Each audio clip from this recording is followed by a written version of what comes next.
अस्सलाम वालेकुम, welcome to my channel. वालेकुम सलाम का कमेंट लिख लें, फिर वीडियो देखेगा। वीडियो अच्छी लगी तो लाइक भी कर दीजिएगा। अच्छा जी, मैंने आज आपको सिखाना है कि अगर आपने बुकरम वाला पंचा बनाना है, बुकरम वाले पंचे के साथ आपने नीचे लेस भी लगानी है और लेस भी आपने इनविजिबल लगानी है कि उसका किनारा नज़र ना आए। तो आपने किस तरह से बुकरम लगाना है इसको शलवार को, जब हम शलवार के ट्राउज़र के या शलवार के पंचे के नीचे जो है लेस लगाते हैं, साथ में बुकरम भी लगाते हैं, तो उसको किस तरह से बनाना है कि आपका पंचा जो है इस तरह से बिल्कुल नीट भी बने और आपकी लेस जो है वो भी इस तरह से इनविजिबल, उसका किनारा भी इनविजिबल रहे, मतलब नज़र नहीं आए। तो चले मैं आपको बताती हूँ कि आपने कैसे इसको स्टिच करना है। सबसे पहले आपने शलवार की लंबाई देख लेनी है जी। जहाँ पर आपकी टोटल लंबाई आ रही है ना, जितनी भी आपने रखनी है उस लंबाई पे रख के आपने लेस लगा लेनी है, ठीक है।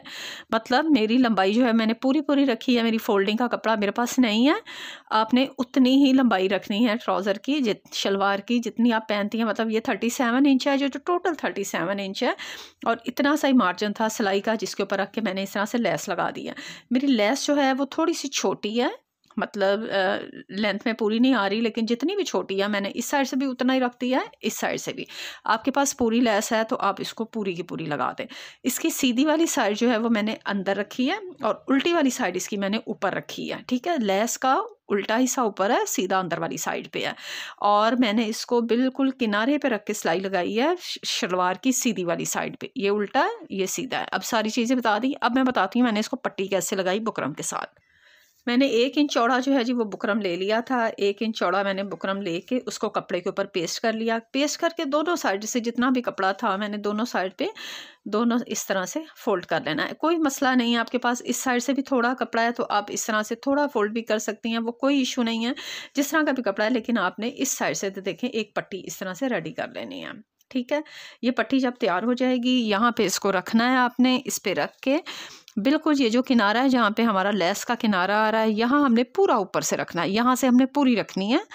इस तरह से किनारे के ऊपर रख के हमने यहाँ पे इसको बिल्कुल सिलाई लगा देनी है। हाँ जी, इस तरह से फिर आपने जो पट्टी बनाई है वो इस तरह से लेस की जहाँ पे हमने सिलाई लगाई थी उसके ऊपर ऊपर रख के हम सिलाई लगा देंगे। पहले से लेस को लगाने का फ़ायदा ये होता है कि लेस जो है वो आपकी अब स्लिप नहीं होगी। अब इसको अंदर फोल्ड करेंगे और जिस तरह से पांचे की सिलाई लगाते हैं उस तरह से हम पांचे की अब सिलाई लगा देंगे।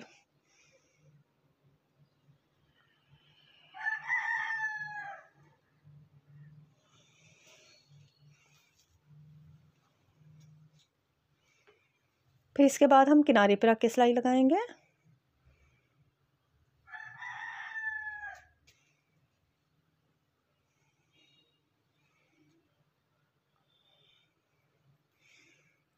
इस तरह से ये इनविजिबल लेस जो है हमारे पांचे के अंदर जो है अटैच हो जाएगी। अब हम पांचे को दोहरा करके डबल करेंगे और साइड की सिलाई लगा लेंगे।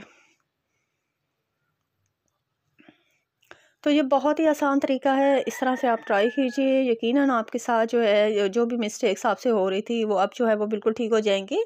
और इस तरह से ट्राई करके आप पांचा बनाएं, उम्मीद है अच्छा बनेगा। और दुआओं में याद रखें। नेक्स्ट वीडियो तक के लिए इजाज़त दें मुझे। अल्लाह हाफिज़।